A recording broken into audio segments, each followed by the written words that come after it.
Assalamualaikum warahmatullahi wabarakatuh.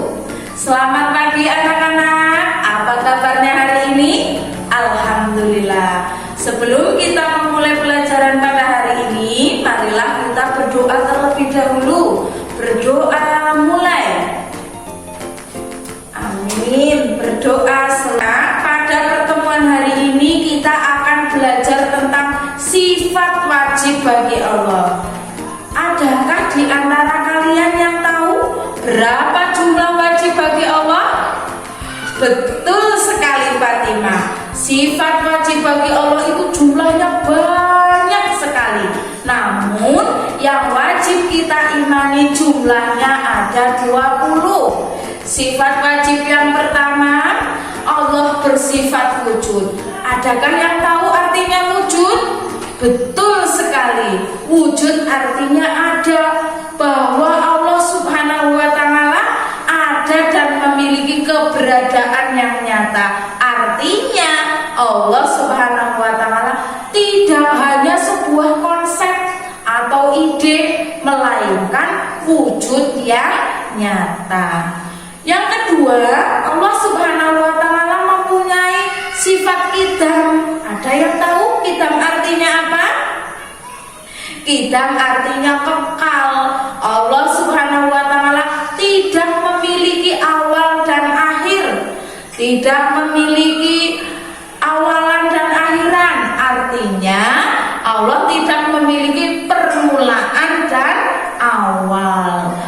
Dan Allah Subhanahu wa ta'ala telah ada sejak zaman dahulu kala tanpa batas waktu. Yang ketiga, Allah Subhanahu wa ta'ala memiliki sifat baqo. Ada yang tahu artinya baqo? Baqo artinya abadi atau kekal. Allah Subhanahu wa ta'ala tidak akan berakhir, tidak akan musnah. Artinya Allah akan tetap ada selama-selamanya. Yang keempat adalah wahdaniyah. Wahdaniyah itu berarti apa? Ada yang tahu? Betul.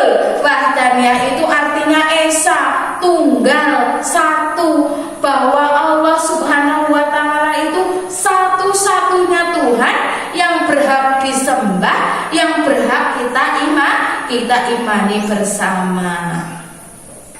Sifat wajib yang kelima yaitu qiyamuhu binafsihi. Ada yang tahu artinya?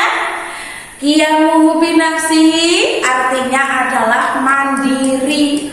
Allah Subhanahu wa ta'ala tidak memerlukan bantuan dari makhluk lain untuk menjalankan kuasanya yang ada di alam semesta. Karena Allah mempunyai sifat qiyamuhu binafsihi yang berarti mandiri. Sifat yang keenam adalah hayat. Ada yang tahu artinya hayat? Betul sekali Abdullah. Hayat itu artinya hidup. Allah Subhanahu wa ta'ala itu hidup dan memiliki kehidupan yang abadi, yang kekal. Sifat yang ketujuh yaitu ilmu. Ada yang tahu artinya ilmu? Betul. Ilmu artinya mengetahui. Allah Subhanahu wa ta'ala memiliki pengetahuan yang sangat luas, yang tidak ada batasnya.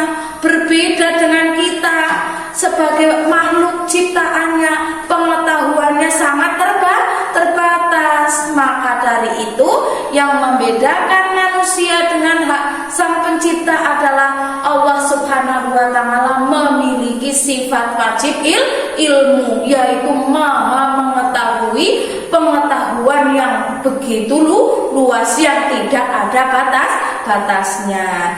Yang kedelapan, Allah Subhanahu wa ta'ala memiliki sifat wajib qudrat yang artinya kuasa. Allah Subhanahu wa ta'ala memiliki kekuatan yang tidak terbatas. Yang kesembilan adalah iradah yang artinya maha berkehendak. Jika Allah berkehendak, maka Allah hanya mengatakan kun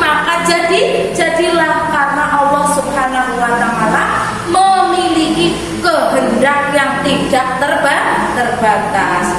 Yang ke-10 adalah sami, yang artinya apa? Pinter Siti. Sami artinya mendengar. Allah Subhanahu wa ta'ala dapat mendengar segala sesuatu yang terjadi di alam semesta. Ketika seorang hamba berdoa kepada Allah, dalam keadaan diucapkan, dalam keadaan yang tidak terucap atau di dalam hati, Allah itu maha mendengar. Yang ke-11 adalah basir. Ada yang tahu artinya basir? Pinter. Basir artinya maha melihat. Allah Subhanahu wa ta'ala dapat melihat segala sesuatu yang terjadi di alam semesta, baik yang nyata maupun yang gaib. Yang ke-12, Allah Subhanahu wa ta'ala memiliki sifat kalam. Ada yang tahu artinya kalam? Kalam artinya berbicara, bahwa Allah Subhanahu wa ta'ala dapat berbicara, dapat berkomunikasi dengan makhluknya melalui berbagai cara, seperti wahyu, melalui Al-Quran, dan melalui ilham atau mimpi. Jadi tujuan dari mempelajari sifat wajib Allah Subhanahu wa ta'ala yang pertama, dapat meningkatkan keimanan dan ketakwaan kita kepada Allah Subhanahu wa ta'ala. Yang kedua, dapat membantu kita memahami kebesaran dan kekuasaan Allah Subhanahu wa ta'ala. Yang ketiga, semoga dengan pelajaran pada pagi hari ini dapat meningkatkan rasa syukur kita kepada Allah Subhanahu wa ta'ala. Demikianlah pembelajaran pada hari ini. Bu Guru harapkan semoga dengan mempelajari sifat wajib Allah, anak-anak dapat memahami arti dan tujuan dari sifat wajib Allah. Sebelum pelajaran diakhiri, marilah kita tutup dengan bacaan hamdalah bersama-sama. Alhamdulillahirabbil alamin. Wassalamualaikum warahmatullahi wabarakatuh.